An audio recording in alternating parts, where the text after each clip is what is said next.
Hey everyone, welcome back. Ready to dive in. Today we're going way beyond the headlines, past those news tickers about wars in the Middle East. hmm We're going to figure out how those events, the ones that feel worlds away, actually impact you and me right here in the U.S. Absolutely. We're digging into a Global Lens article that really gets into those hidden connections, everything from your wallet to maybe even like how you feel day to day. It's true. It's all connected. Yeah, and I bet most people don't realize how much. So no more news analysis. Let's get real. Let's do it. Let's start with something we all know too well.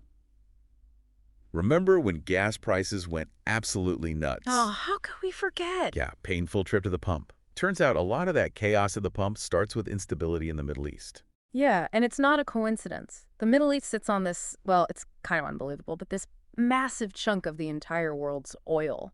Really? Oh, yeah, staggering. We're talking key player when it comes to global energy. So, like, any hiccup over there throws the whole system off, oil production gets messed up, then it's just this chain reaction. Makes sense. Supply chains, especially. Domino effect, Mhm. basically, but with oil barrels instead. Exactly. And here we are feeling it at the pump. Right, and it's not just gas, is it? It's like suddenly every delivery fee is outrageous. Oh, tell me about it. And groceries are more expensive, even online shopping. Yep, it's all connected. Anything that needs a truck, a train, a plane, even a cargo ship, all impacted. Those costs, they snowball. And who ends up paying? Us, the consumer, stuck with the bill.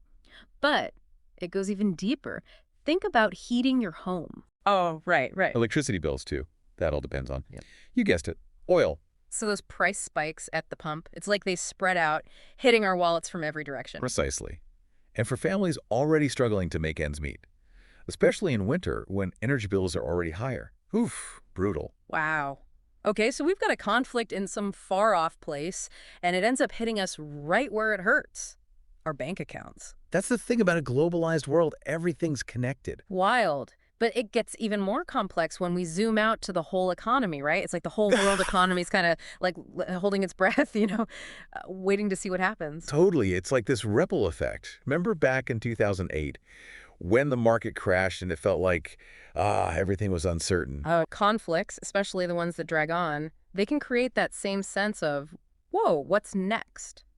On a global scale. So it's not just what's happening in the Middle East that matters. It's how that messes with everything else outside the Middle East. Exactly, like investor confidence. That's huge. When investors get nervous, they pull back, they hit pause on deals, Makes sense. projects get shelved, and that slowdown, it can cascade, impacting whole chunks of the economy, even countries a world away. Okay, so how would someone here in, like, say, Ohio actually feel that slowdown? Imagine you just graduated, all excited to start your career. Been there. Right. And suddenly, those entry-level jobs, gone. Poof. Oof, yeah. Companies, especially the ones doing business internationally, they get cautious, hiring freezes, all that. So even if you're not glued to CNN, even if you don't own a single stock, you could still get hit with the job market fallout. It's the truth. And it's not just new grads either. Industries that depend on global trade, tourism, anything that crosses borders. A conflict somewhere else can mean layoffs or fewer hours right here in the U.S. Wow. Okay, I'm getting a real sense of how connected it all is. We're talking about people's livelihoods, their futures. It's a big deal. But it goes beyond just money, doesn't it? There's a human cost to all this. Absolutely. We can't forget about the millions forced to flee their homes, becoming refugees, seeking safety, a new life somewhere, anywhere. And even if the U.S. doesn't take in most of those refugees, the whole debate about, like, who gets in, that's a big part of our national conversation here. Huge, and it brings up these really complex questions about, like, what matters most to us as a country, about resources, security, our identity. Right, because on one hand, you've got this potential for new cultures and ideas, new energy, enriching communities. Exactly. That's the beautiful thing about diversity. It's like that saying, the world is a book, and those who don't travel only read one page. Having neighbors from different places opens your eyes up. 100%. But then, of course, there are real concerns, too. Right, of course. About how to actually help refugees integrate, make sure they have what they need, while also looking out for the communities that already exist here. It's a tough balance. Yeah, no easy answers there. And because it's tied to these ideas of national security, who we are as a nation, things can get heated. you know? And that's all happening right here in America, sparked by a conflict oceans away. It shows you how interconnected it all is. And speaking of connections, we can't forget about the tech angle here, right? Social media goes crazy whenever there's tension in the Middle East. Yeah. Yeah, it's Why like not? this instant echo chamber, you Uh-huh. know? And not always the most level-headed echo chamber. Right, exactly. It's all about speed, Yeah. right? Social media, it's all about getting that information out there, which, can be good, but But not always accurate. exactly. Mm. And it creates this like breeding ground for the worst stuff, sensationalism, fear-mongering. You see those crazy headlines, those images, and it gets to you, even if you're totally safe at home. And it's not just like the news articles themselves either, it's the comments, right? Oh, for sure. Everyone's arguing these huge debates, and it's all happening so fast. And so much of it's based on bad info or just straight up bias. Yeah, it creates this like underlying anxiety, Mm. hard to shake. 100%, like this constant hum of worry.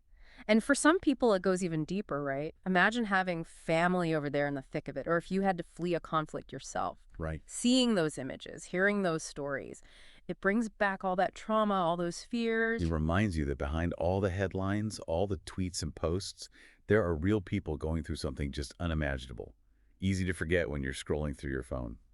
Absolutely. It's a powerful reminder to lead with empathy, try to understand the human side of these things, because it does affect us all, even if it feels far away. So we've covered a lot.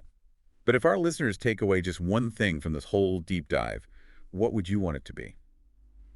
That's a good question. I think just that awareness, that even if we don't see bombs going off outside our window, even if our daily life feels pretty normal, those ripples are still there in the economy, in our Let us communities. in their own heads. Exactly. Once you understand that connection, that's when we can start actually doing something about it, making smarter choices as consumers, thinking about who we vote for. Right. It's about being informed, not just like freaking out. Exactly. Awareness is power. Right. So true. Well, to all our listeners out there, we'll leave you with this. Yeah. How does knowing all this change how you see things, Yeah. how you treat people, what you click on, what you choose to buy? It's a lot to think about, but hey, that's the first step. Absolutely. Got to stay curious. Right. Stay curious, stay informed, and we'll catch you next time for another deep dive.